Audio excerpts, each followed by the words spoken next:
I almost lost everything on a $400,000 duplex because of one hidden detail. I had a 1031 tax exchange on the line and a massive profit in sight, but I decided to walk away and never look back. The math did say I should buy it. However, the law said I should not. You're looking at real estate in 2026, then you need to know exactly why this deal was a total nightmare. To give you a little backstory, I recently sold a property and I needed to move that money into a new deal. To help grow my wealth and to avoid paying any taxes, I used a 1031 tax exchange. This is a special rule that allows you to sell a piece of property and to not pay capital gains tax. This strategy is the best way to scale your portfolio, but it can be a ticking time bomb. You have exactly 45 days to identify properties that you want to potentially buy. And as a whole, you have 180 days to purchase a new property after you sell the last one. If you miss that date, you can easily pay up to 40% in capital gains tax. So I had a duplex in mind in Atlanta, Georgia that was gonna cost around $400,000 to purchase. My plan, which was very simple, was to use the BRRRR method, which simply stands for buy, renovate, rent, refinance, and repeat. And it's a method commonly used in real estate investing. I was gonna spend about $175,000 on the renovation itself.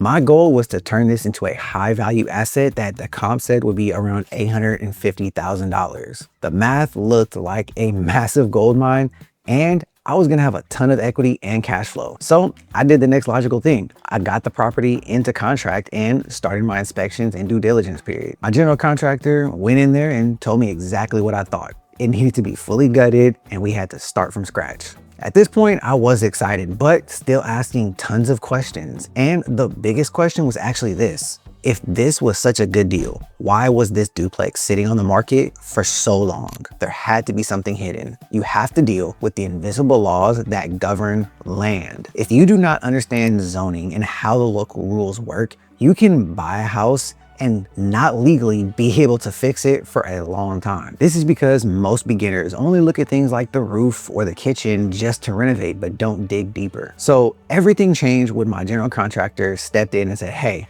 I looked deeper into these zoning laws and you have an issue. He discovered that this area that the house was sitting in was called a historic overlay district and it was very special. So this was actually a huge shock to me because it wasn't listed on any public records and the seller, which happened to be the bank because it was foreclosed, didn't disclose this information at all. An historic overlay is an extra set of rules that the city itself places over a neighborhood. This is to try to protect the look and feel of a certain neighborhood. In 2026, many cities are actually creating these zones, going above and beyond to protect these houses. Even if you just want to simply change a window or do some painting, you have to get approval from a board that has nothing to do with the permit office. Now, this is a killer because it could take easily up to 6 months to get this approval. That is an extra 6 months of holding costs, taxes, and insurance I did not plan for. So here in March 2026, interest rates are about 6.75%. So think about it, an extra 6 months on already a planned 3 to 4 month renovation. That could easily wipe out any good math you might have done. The math that seemed good at first was starting to begin to crumble right before my eyes. And guess what? The seller was not willing to help me out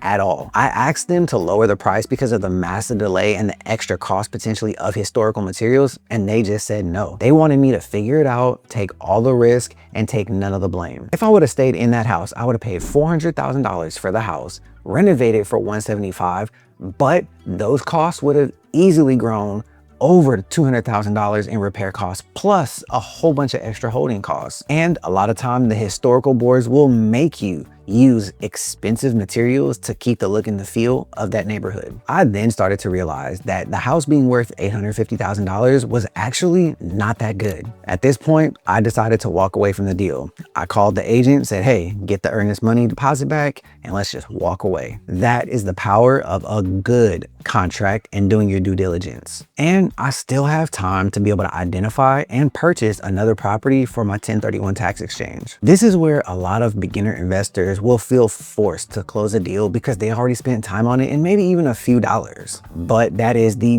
biggest mistake you could ever make. This experience taught me that my team is a very valuable asset. You need a good contractor who's gonna understand zoning, planning, and permitting. And before you sign any contract, do as much research that you possibly can. And never trust what a seller says about a listing, even if it's right there in their listing. Most cities have what's called a GIS map, which stands for Geographic Information System map, and that's going to give you zoning and a lot of planning information. So go there, do your research, and find out as much as you can before you get into a contract. When you're looking at zoning and you're not too sure about something, or you think something is, call the city, have them write you a certified letter that says and explains, yes, this is the right zoning and you are correct. This is just simply a zoning verification letter that will save you money and time. You should also ask, are there going to be any new laws discussed for this neighborhood? Because you never know